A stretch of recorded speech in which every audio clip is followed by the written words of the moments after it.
Pessoal, vamos falar um pouco sobre segurança do trabalho no aspecto de trabalho em altura, no item trabalho em altura. Então, meu nome é Celso, eu sou engenheiro mecânico há 35 anos, sou engenheiro de segurança e trabalho também sou mestre em gestão integrada e prevenção. Eu trabalho mais de 12 anos na área de construção civil e no controle de riscos, certo? Então, a primeira coisa que a gente precisa é a definição do trabalho em altura, né? Que é como a norma 35.2 explica, que tem aquele trabalho que é realizado acima de 2 metros, com diferença de nível, né? Entre um nível e o outro anterior. Então, a primeira coisa a ser feita num trabalho em altura é análise de risco. A análise de risco é que vai fazer nortear todo o trabalho que vai ser desenvolvido naquela atividade, né, de altura. Então, a pessoa que vai submeter a esse tipo de trabalho é precisa fazer essa análise de risco, ter essa análise de risco daquela atividade. Então, muitas vezes, a gente tem numa determinada obra várias situações de riscos. Então, cada situação de risco tem que ser feita uma análise de risco específica. Não pode fazer uma análise de risco e servir para todas as situações, porque cada situação é específica. Então, na norma NR 35.3, ele relata justamente a necessidade e a obrigatoriedade da empresa de realizar essa análise de risco. Né? Então, na 35.5, na norma 35.5, ele dá uma série de orientações dos itens que devem ser destacados, como o local, isolamento, os pontos de ancoragem, condições meteorológicas e etc. Né? Na norma 35.5 tem lá destacando diversos itens, condições impeditivas, condições meteorológicas, que vai nortear o trabalho do trabalhador. Então, essa análise de risco é feita por qualquer profissional, não é necessariamente um profissional ligado à área de um técnico de segurança, um engenheiro de segurança, não, pode ser qualquer pessoa, desde que cumpra essa norma 35.5 nesses itens específicos que está determinado na 35.5. Tá certo? Inclusive, na 35 diz que todo trabalho em altura deve ser precedido de análise de risco. Então, é fundamental que essa análise de risco seja realizada e que depois da análise de risco, aí você vai fazer as outras etapas, tá certo? Mas a primeira etapa que tem considerada é a análise de risco. Depois você precisa ver o trabalhador se ele tem condições de realizar aquele trabalho. Então, as atividades que são desenvolvidas, capacitar ele para que aquele trabalho seja desenvolvido e a aptidão clínica. Então, essa capacitação tem que ser passada para ele, como ele deve fazer esse trabalho. Além disso, tem que passar a informação da análise de risco para ele e também tem que saber se ele está apto com relação à aptidão clínica, tá certo? Para não ter um mal súbito ele trabalhando em altura. Além disso, quando você realiza essa situação da análise de risco do trabalhador, aí a norma exige que você realize esse sistema de proteção contra queda. Então, esse sistema de proteção contra quedas deve ser já vindo lá da análise de risco, que você vai elaborar quais são os sistemas que precisa. Uma linha de vida, um guarda-corpo, uma série de outras situações, seja de proteção coletiva, seja de proteção individual. Então, lá na análise de risco, você já prevê essas situações, que são situações de mitigações, de diminuição do risco dessas situações. Então, quando você prevê isso na análise de risco, você vem com esse sistema de proteção como prevê na norma 35.6. Aqui eu vou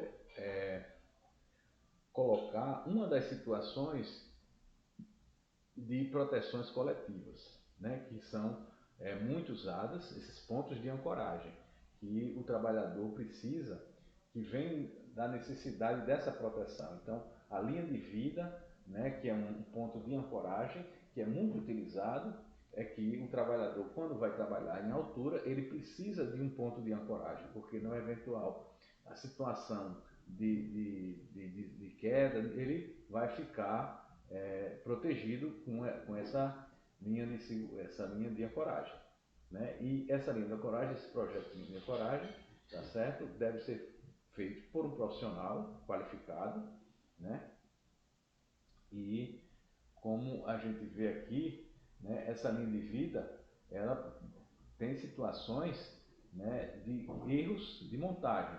Por exemplo, aqui, nesse ponto aqui, deixou nesse ponto aqui o cabo de aço, isso aqui é um cabo de aço que ficou muito com uma flexão muito, uma barriga muito grande, uma flexão muito grande. Então isso aqui não pode acontecer, porque isso aqui, quando você deixa um cabo folgado, isso vai acarretar o fator de queda, vai dar um impacto no eventual queda no trabalhador que pode causar um acidente com lesão na coluna do trabalhador. Né? Além disso, não pode acontecer emendas no cabo, muitas vezes situações desse cabo aqui, o cabo não dá no tamanho o gestor faz uma emenda no meio do cabo, no meio não pode.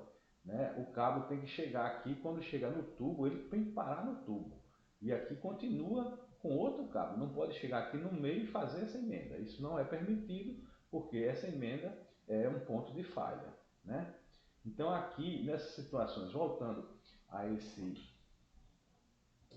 exemplo aqui anterior, nós identificamos vários pontos, né, de erros, né, na montagem dessa linha de ancoragem, dessa linha de vida.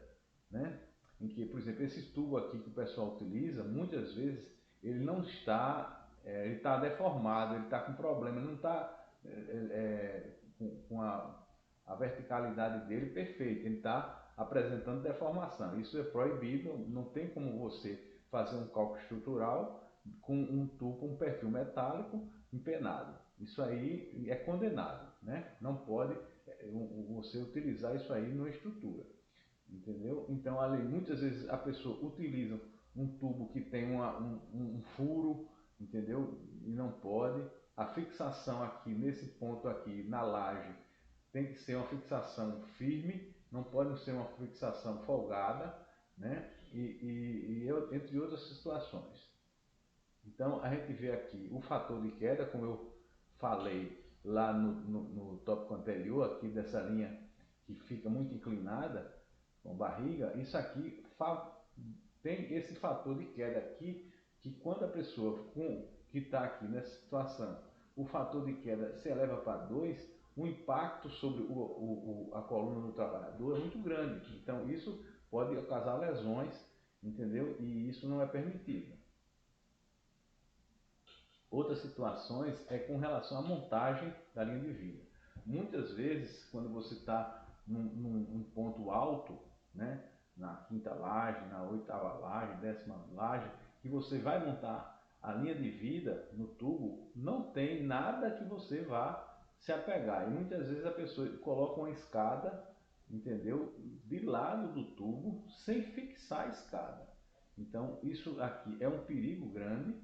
Então, quando tiver que fazer isso, essa escada tem que estar amarrada ao tubo, para que não ocorra o risco dela tombar. Né? E outra situação que também pode adotar é fazer uma linha de vida intermediária, aqui enquanto ele levanta a montagem da linha de vida. Então, o perigo aqui está na montagem da linha de vida.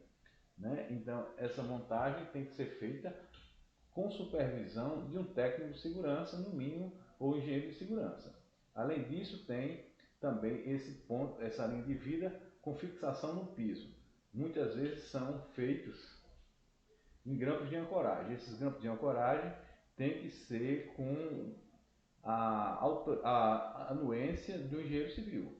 Né? Porque muitas vezes já ocorreu desses pontos aqui não está fixado na ferragem do concreto. Então, se esse grampo aqui tiver fixado só no concreto, ele vai arrancar. Ele não vai aguentar e vai arrancar. Então o trabalhador vai cair. Então esse grampo de ancoragem aqui precisa ter a supervisão de um engenheiro civil, no caso, ou do engenheiro mecânico, né, que garanta que esse grampo aqui está fixado na ferragem do concreto. Se for ele tiver fixado no concreto, nós sabemos que o concreto, a resistência à tração dele é mínima, é muito pequena. Então o concreto vai arrancar e o grampo vai cair. Então isso é muito importante que vocês verifiquem isso. Então, voltando aqui para concluir, né, esse projeto aqui da linha de vida tem que ser feito o projeto e a montagem com supervisão, porque muitas vezes a montagem não é feita com a supervisão e ocorre inúmeros problemas. Então é preciso que esteja esse cuidado. Muito obrigado.